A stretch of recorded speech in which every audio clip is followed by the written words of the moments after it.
if we don't reflect on the words we use and the concepts we use, we just assume we know what we're talking about. And so people talk about, divine action. God just showed up and did this miracle and did this or whatever, without thinking about what the implications of that are, or what they even mean. Or people talk about, God's power, God being omnipotent. And they assume they know what that means, and usually what it means is exactly what the pagans have always thought it meant. It's the Zeus power, the power to throw thunderbolts and to punish sinners, whatever. And yet, when in the New Testament, we have a very different conception of divine power when Jesus reveals God's heart by getting crucified. And so we need to be reflecting very carefully, because we can't tell God how to be. He's got to tell us how he is. And so I think it takes careful reflection to make sure that we're not projecting our assumptions onto God and making God in our own image.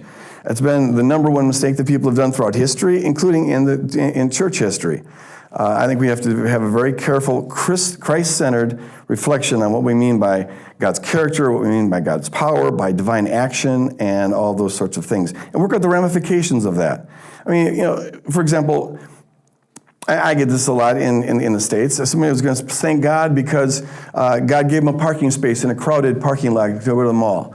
And you want to say, really, it would have been nice if you would have spared that one and given it to one of the kids in Auschwitz. It's like, God's going to give you a parking space, but this other kid dying of cancer. And so by philosophical reflection can help people be a little bit more careful about how they speak about God, more nuanced, take into consideration chance events. Not everything that is a nice coincidence that's favorable to you is a miracle. It could just be chance.